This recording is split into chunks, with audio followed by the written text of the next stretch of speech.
Hey everyone, and welcome to a special edition of In Cap We Trust here at the Always Next Year podcast. I'm your host, Shane Meade. We have two guests that are coming on studio today. The first is Jonny Heller from a brand new Philadelphia Phillies podcast, 3 Up and 3 Down. Jonny, how are you doing?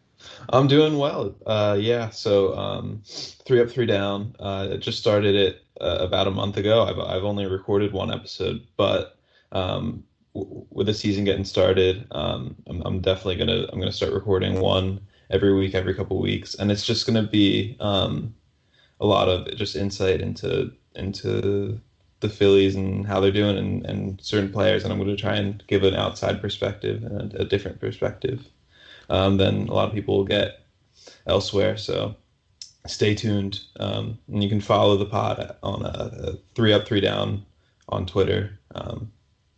And stay tuned. Yeah. Awesome. So, for those of you guys, or for any of our listeners who do not follow you on Twitter, you are a pretty much must follow, in my opinion, for Philadelphia Phillies baseball in the Phillies Twitter verse. I'm going to show my age there by showing that or saying that one. But what is your personal Twitter handle? It's at Jonny Heller. No H in Johnny. Right, we That discussed that. there's a lot of people off, but yeah. You'll see a lot of our back and forth on there. But he's again a must follow on Phillies Twitter. Yeah, man, absolutely. So we're going to talk all things NL East. The NL East is shaping up to be a really competitive, really deep division. So we're going to break down how each of the teams kind of got to the state that they're in right now, heading into this season. Some of the key things that happened over the last 3 to 5 years. Some of those key developments there that help shape the identity that they're going into this season with. There's only one team right now that's kind of looking on the outside, right? That's the Miami Marlins. Obviously with the incredible unfortunate circumstances that followed that franchise a few years back with Jose Fernandez, that kind of dictated a different direction for a franchise that honestly could have been extremely promising. Why don't you give me your take on the Miami Marlins now, some of the moves that they made heading into this season, and then obviously some of the key things that have occurred over the last few that have kind of shaped their identity. Yeah, I mean, like you said, once Jose Fernandez died, that whole franchise kind of has gone in the wrong direction. So he died in I think 2016 and 2017. The team was sold, and since then, I mean, since Jeter and that whole group took over, it's just been a fire sale. So I mean, before Fernandez died, you were looking at probably the best pitcher in the division, or at least the best pitcher of the future in the division, and then the best outfield maybe in baseball with Giancarlo Stanton, Marcell Ozuna, Christian Yelich, and JT Realmuto behind the plate. And then obviously maybe the roster wasn't great other than that, but when you have that many core pieces, you can kind of fill all that out. And then once Fernandez died and Jeffrey Loria sold the team, it just went in a different direction.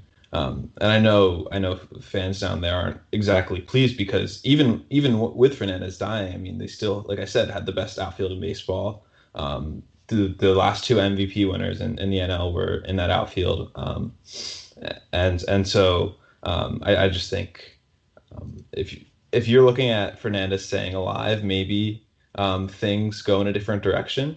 Maybe they don't have a fire sale, even if the team is sold, even if Jeter takes over. Maybe they try to win. They try to commit to winning and fill out the rest of that roster. But obviously, it didn't go that way, and it's pretty unfortunate for the Marlins. And moving forward, I mean, they won. I think they won 69 games last year. Yeah, they're not going to win very many more this year. And I don't even know if they'll win anymore. I mean, all the moves they made this offseason were just veteran players and guys on cheap 1-year deals. Nothing that will really add much to the team this year. And with the division getting better around them, I just don't see. I could see them losing 110 games easily. Yeah. Yeah, we talked about that on our show as well. One of the things for the Marlins that was key in each one of those moves was bringing back a very young package in prospects. Just like you mentioned, this division is so damn good right now. It does not necessarily behoove a team that does not go out there and spend a ton of money every single Right. year to get really good right now to Yeah. still be in third place. So building a farm system as they have, bringing in a lot of the guys in like the Ozuna deals, things like that. Their window's looking to be maybe 4 or 5 years out before they begin to be a little bit more competitive. Yeah. So they give us fits, but I'm hoping, Yeah. acquiring their catcher, that is significantly less the case this year. Yeah.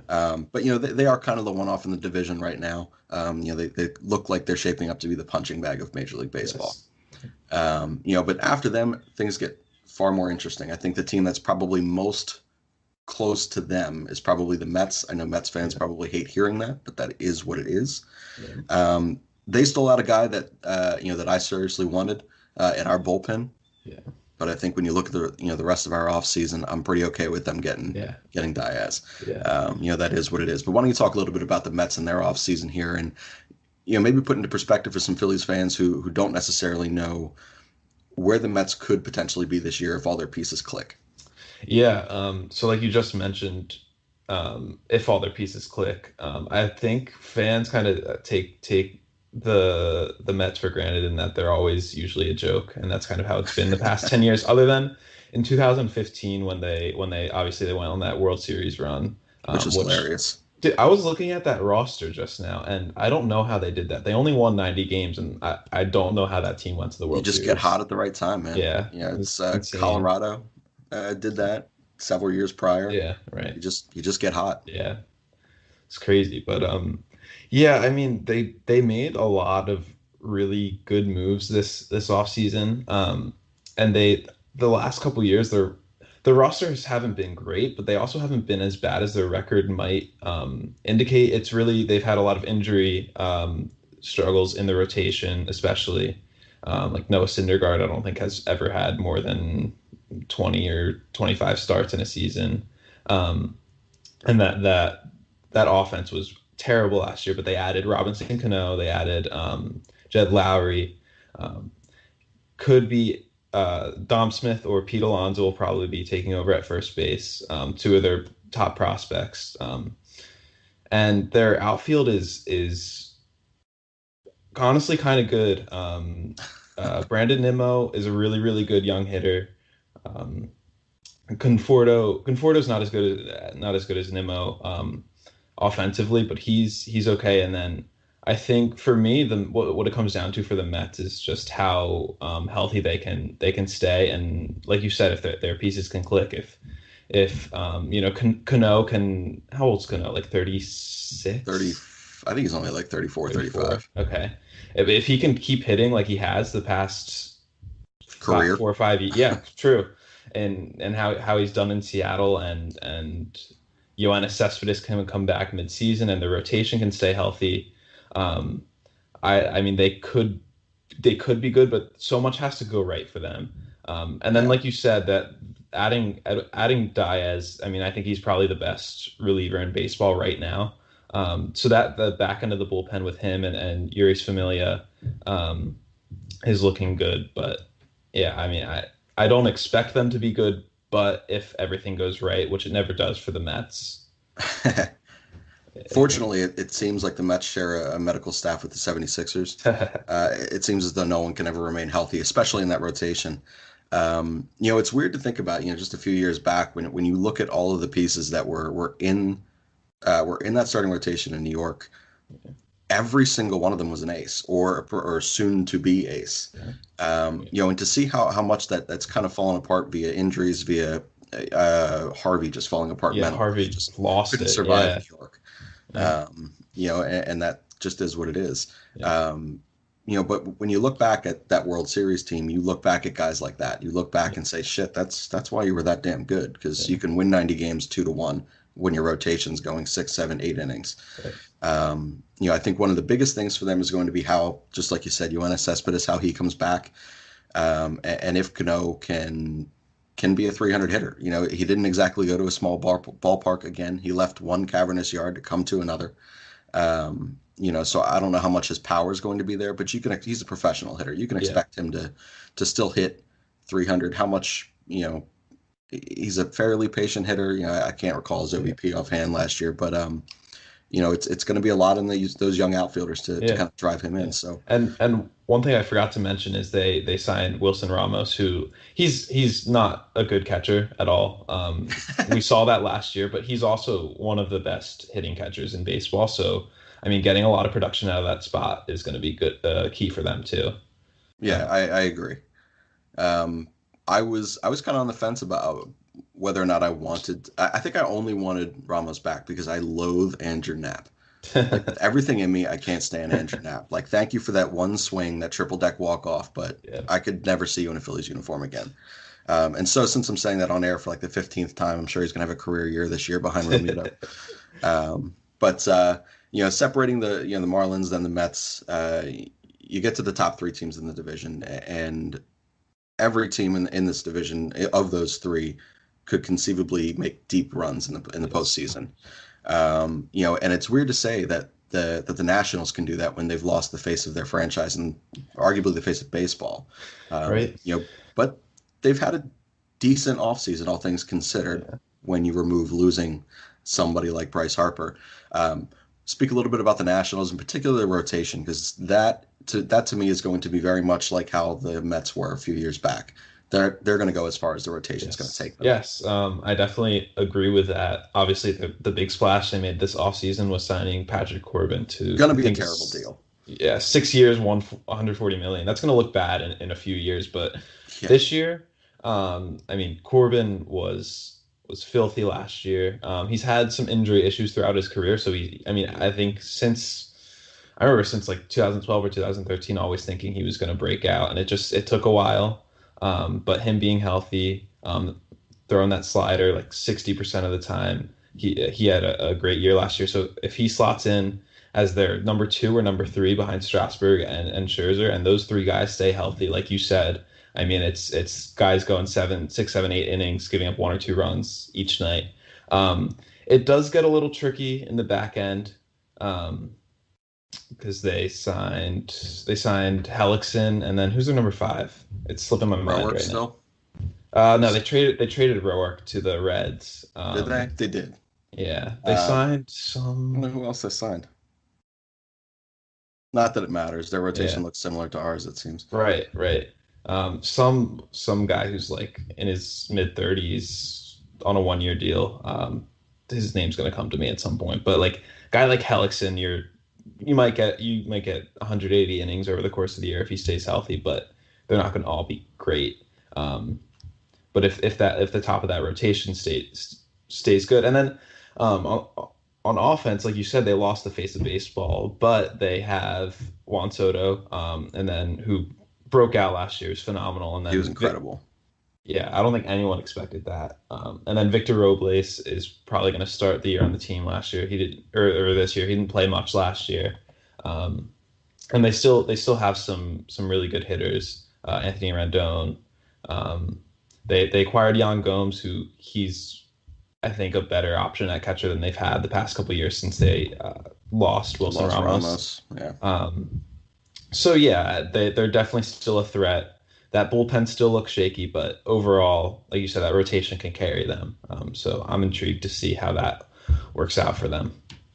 Yeah, I still continue to view the Nats like I view the Raptors. A great regular season team. Like I expect them to have a really, really strong regular season. Even with losing, Bryce Harper, their young guys are good. They do have some very professional hitters there, and then that rotation is what that rotation is. I do expect them to win 90, 95 games. Yeah. But do I trust them in the postseason? No, I don't fear that team whatsoever. Once you get to October, the Braves, on the other hand, the Braves were a really, really big surprise to baseball last year. And a lot really went right for them. Yes. But they do have one of the best, in my mind, professional hitters in all of the game in Freeman. Yep. I could watch that dude swing a baseball bat every day, all day. He's ridiculous. But let's talk a little bit about the Atlanta Braves and about Yeah. maybe how they stack up to the Philadelphia Phillies, because I do Yeah. believe long term that is the team that's going to give us the most Yes. fits. I do agree with that. And like you said, they were definitely a surprise last year. And what it really is just years of international signings and draft picks, just all that manifesting into some really good young pieces, specifically Ronald Acuna, He's filthy. he's amazing. He might be the next big superstar in baseball. Yeah. And like you said, having a guy like Freeman already in the lineup, that just helps so much. Um, so I mean, Acuna, Ozzy Albies, Dansby Swanson had a little bit of an off year last year, but who knows what he could be. He looks like Um, such a baseball player. He's yeah, got he that flow and does. beard. It's ridiculous. It's like It's he true. can't do anything else in life other than play baseball. um, and yeah, I mean, this offseason, all they did was they signed Josh Donaldson to that 1 year, I think $23 million deal. Pissed me off. I did want Donaldson on a 1 year deal.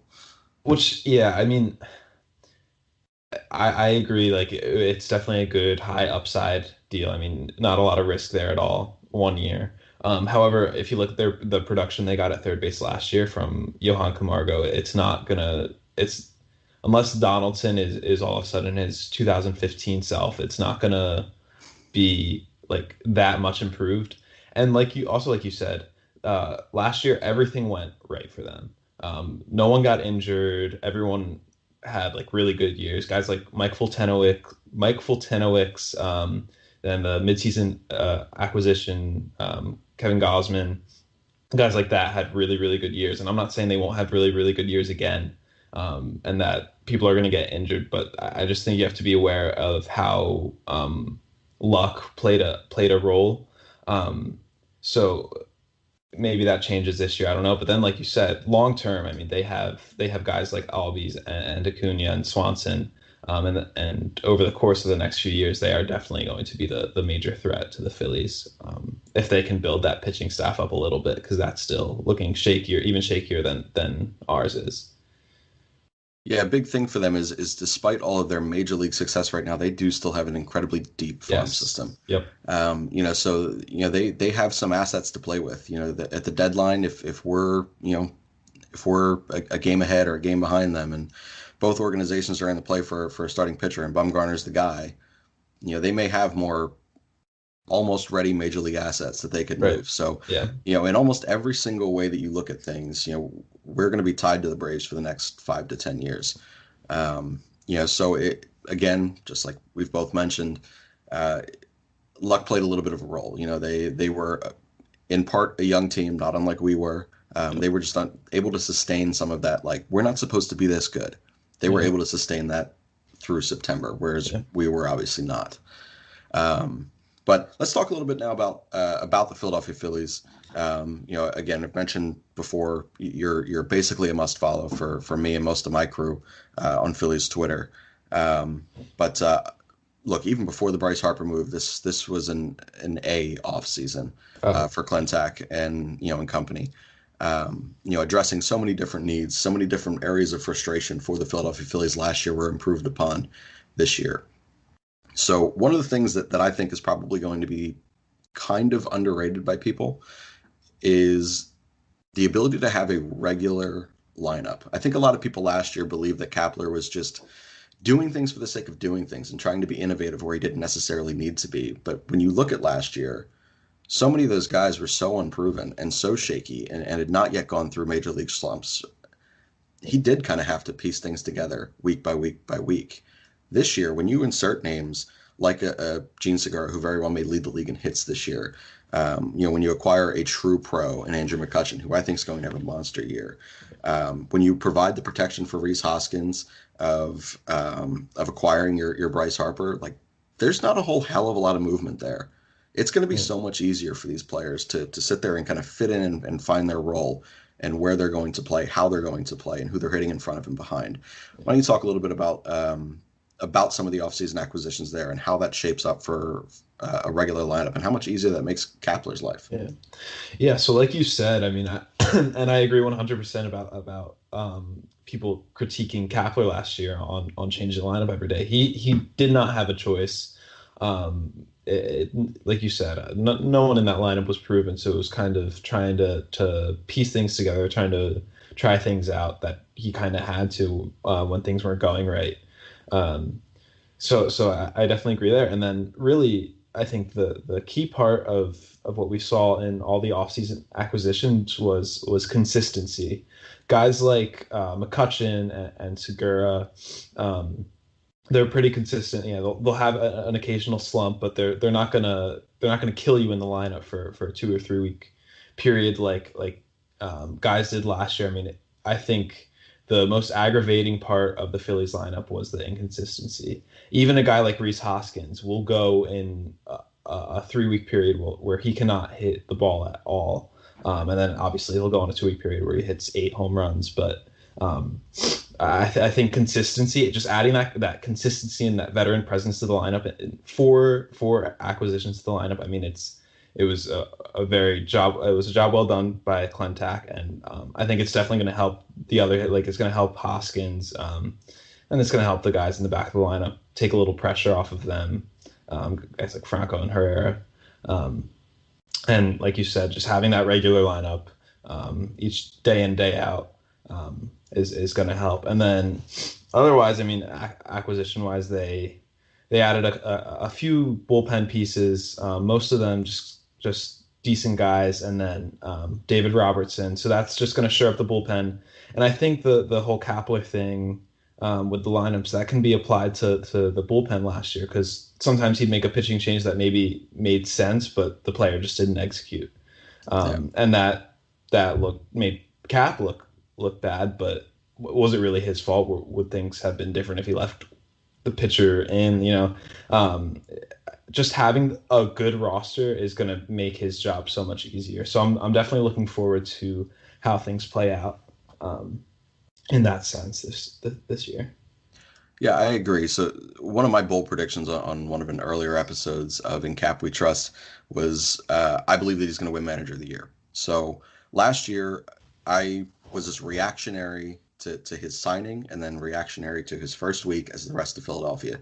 I was fuming. I didn't understand the guy because I didn't want to. But if you think for 3 seconds and you apply some logic to each one of the decisions that he made, you can very quickly catch up to that thought line of why he did what he did in each one of those scenarios. Not unlike Brett Brown with the 76ers, people want to throw him off the bridge, for a team that's going to be in third place and make a deep playoff push.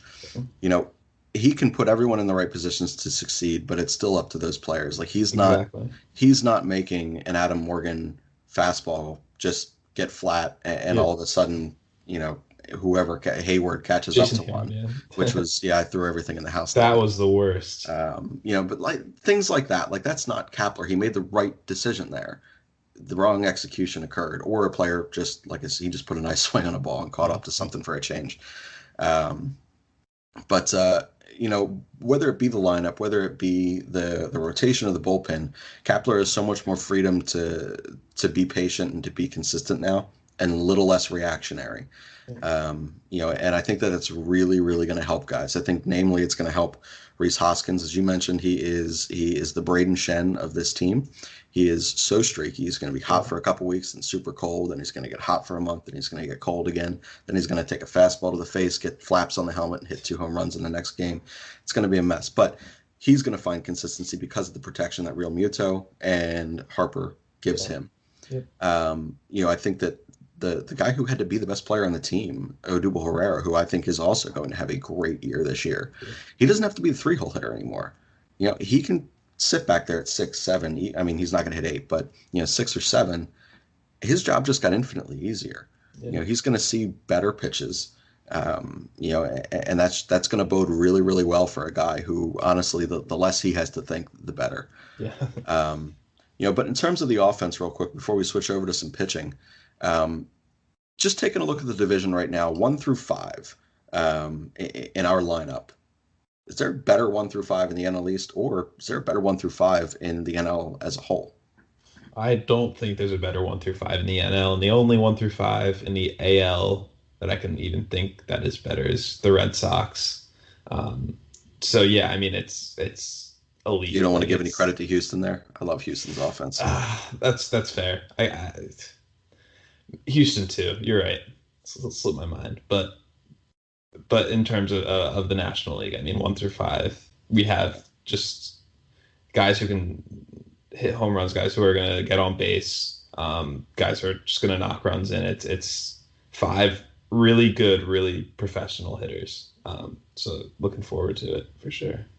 Yeah, so am I. Look, I'm 45,000 plus at the bank every single night. I'm very Yeah, pro this. yeah, It was I don't like hearing my own voice when I go to the games. I don't like I like sitting down and being next to two fat guys being pissed off that I'm scrunched, but damn it, we're all here for the same thing. I don't like seeing families there just texting away eating 87 hot dogs, and that's the only reason they're there. So I'm pretty stoked to see the bank just lit up with excitement again this year. I think that offense, namely 1 through 5, is going to provide that. yeah. But getting into pitching here, we got, Aaron Nola last year. He took a step that I personally did not see him taking that kind of a step, but damn it, that guy is good. Yeah. And then beyond that, I thought was interesting, but Pivetta gets the call as the number 2 of this rotation. Why don't you talk a little bit about that top 1-2 right there, your expectations of each?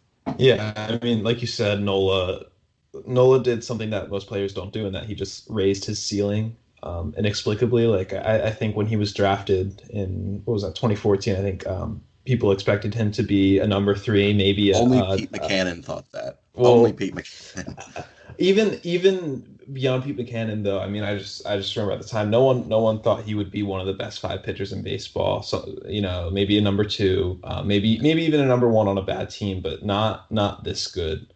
And I'm excited to see how he does year 2 of him being just the ace and one of the best pitchers in baseball.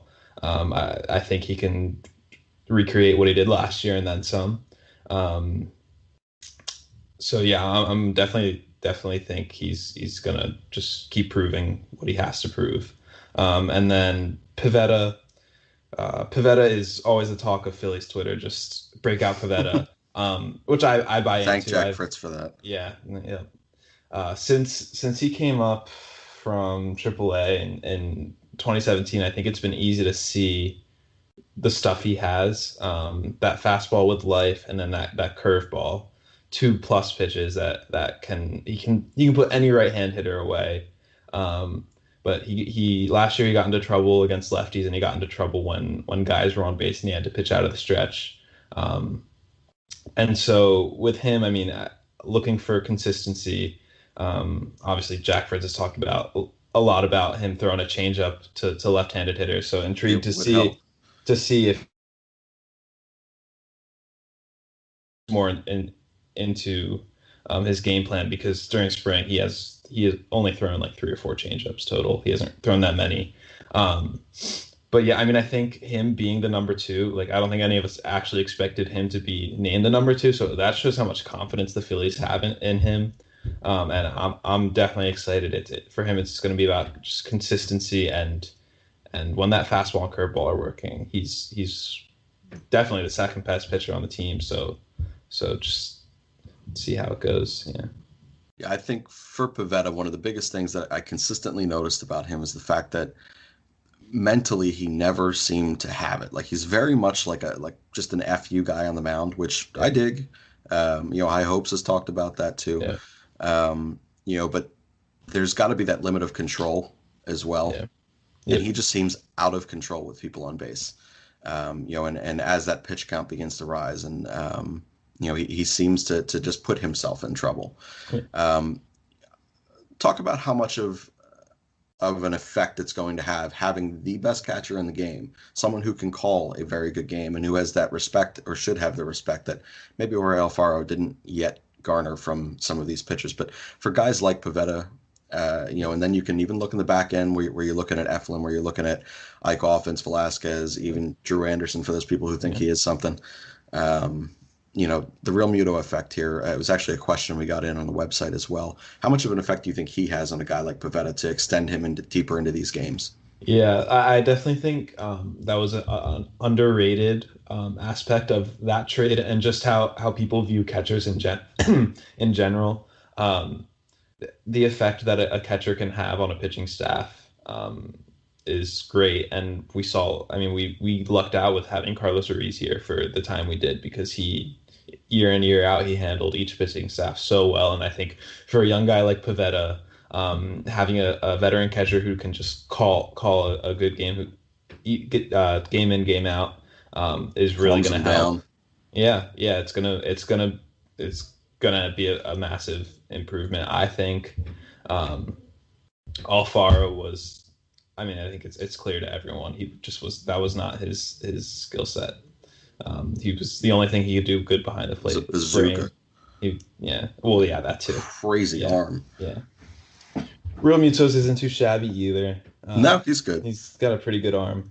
But yeah, like you said, I mean, just having that presence, someone who can call a good game, is gonna help so much. Yeah. Agreed. One thing that right now that again on Phillies Twitter is continually asked and brought up, obviously with Keuchel still in the market, it makes it a little more pressing. I think it kind of sheds an even harsher view on who and what Vince Velasquez is. Not that he's helping his case at all. But one thing that I noticed about Vince Velasquez, who last year he had stretches of time where he was an okay pitcher. When he started to put some things together, he started to slow himself down. One thing that I noticed was some of the bullpen additions and how deep and versatile our bullpen is. Again, we're going to go in with a closer by committee, which I don't necessarily agree with, but it lends to the versatility of each member of that pen. Yeah. If 1 through 4 for us in this rotation are fairly set, and you're going to get 5, 6, 7+ innings out of these guys, I don't necessarily see the harm. Now, I'm not saying this is what I would do, because I don't necessarily want Vince Velasquez in the rotation. But if he is your 5th starter, with as analytically prepared and driven as both Chris Young and Gabe Kapler are, I don't see the harm in saying, Vince, just get us through 4. Yeah. Get us through 4 or 5, keep us in the game, and then let this be a bullpen day, essentially. I don't see the harm in that. I want to get your thoughts on the 5th starter right now. Yeah.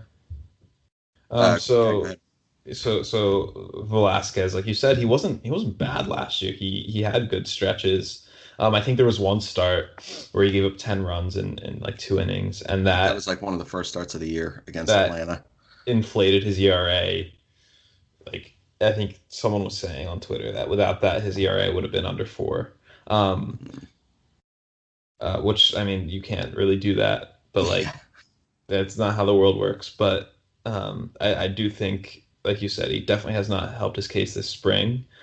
He just doesn't look like himself on the mound. He can't find the zone. It's not good. But I have talked a little bit on Twitter about the idea of going bullpen on that 5th day, and I agree that it could, like you said, the bullpen's really deep, and if they can find a way to add, maybe they want to add Eichhoff as like a middle reliever, a guy who can go 2 or 3 innings, and that 5th day you could just rely on Velasquez, Eichhoff, and a couple other guys to get you through the day. And I mean, bullpenning has worked for other teams, and we say that the Rays have 3 starters and they won 90 games last year. Rays were ridiculous last year. Yeah, out of nowhere. I mean, I don't think anyone expected that, but it can work if used correctly. And so if no one can really step up and be that 5th starter, I'm not against going bullpen. Yeah, it's not something I would do for, over the course of an entire season. But if you needed to start the season that way, if you needed a bridge to get you to the deadline where Bumgarner becomes available, or a Cole Hamels move becomes available, or John Lester, like, okay, like if you need to do this for 6 weeks, I'm not terribly opposed to it. Yeah. But we got just a few minutes left on this one. Real quick, we're gonna go. Just a surprise X factor to the Philadelphia Phillies this year. It can be in the coaching staff. It can be, a player that's with the team right now. It can be a player that's in the system that you believe will have an impact. But what is something that you think will surprise some people when it comes out your mouth as a key role in the success of the Philadelphia Phillies this season? I mean, some other people have said this, so it's not necessarily a surprise one, but I think Odubel Herrera is going to have a really, really good season.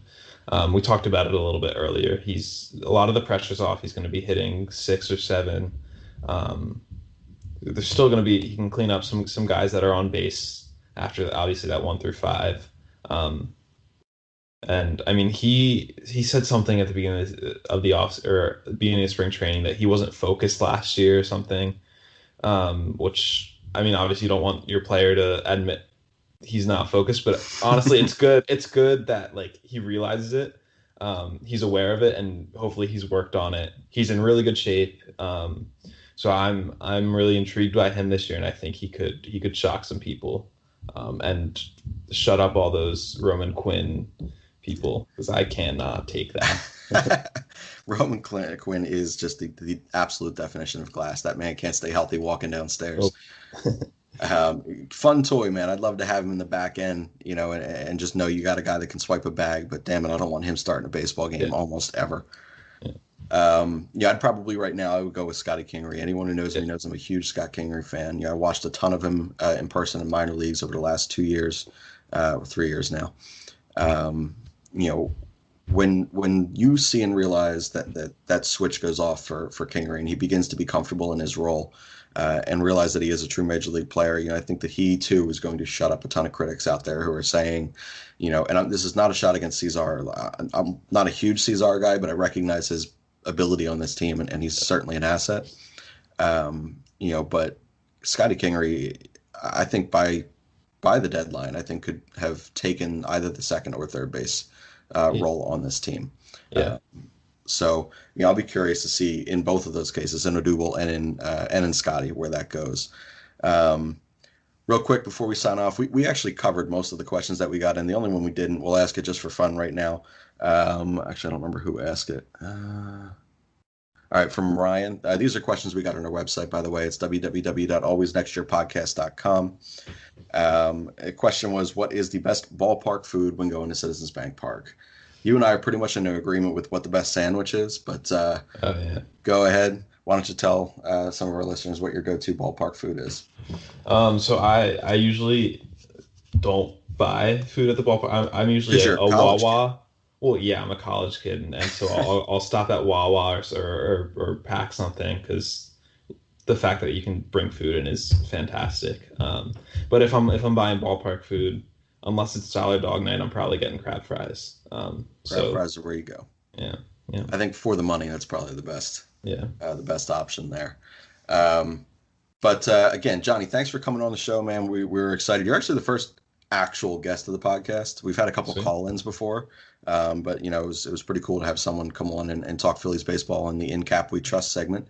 Why don't you just again, real quick, remind everyone where we can find both your personal and your 3 Up 3 Down on Twitter. Yeah, so follow me on Twitter. Personal accounts at Jonny Heller, no H in Jonny, just Jonny. And then 3 Up 3 Down podcast is at 3 Up 3 Down, both the number 3, not spelled out. Thanks for having me on. Really enjoyed absolutely. It. Always fun to talk Phillies baseball. We'll probably try. We talked a little bit about this before we got on air, but we'll probably try to get on, maybe once a month or once every other, and just kind of do a state of the NL East address, here for the Always Next Year podcast. But you can find me on my personal. It's at Shane_Meade. You can also follow the podcast at ANY Podcast. Again, as mentioned, you can follow us on our website. We do have articles up occasionally. It's www.alwaysnextyearpodcast.com. We are currently rebranding it, or not rebranding, we're redoing or reconfiguring our website. So you'll every time you log on, you're going to see something different now. It's going to be ridiculous. But be sure to rate and review the podcast on Apple, Spreaker, Stitcher, Spotify, SoundCloud, and wherever the hell you listen to podcasts. I'm sure we're on there. We also have a YouTube channel now, shockingly. So be sure to follow that as well. Jonny, do you have any final thoughts before we sign off here? Final thoughts? I think the Mets are going to finish ahead of the Braves in the division. Damn. Yeah. All this time we're sitting here talking about the Braves, Phillies, and you're going Mets. Watch out. Jesus. All right. Well, you heard it from one of Philly's Twitter's finest, Jonny Heller. We're going to sign out here for the Always Next Year podcast. I am Shane Meade, and for our first guest of the day, Jonny Heller, we appreciate you coming on, Jonny. Thanks again. Thanks.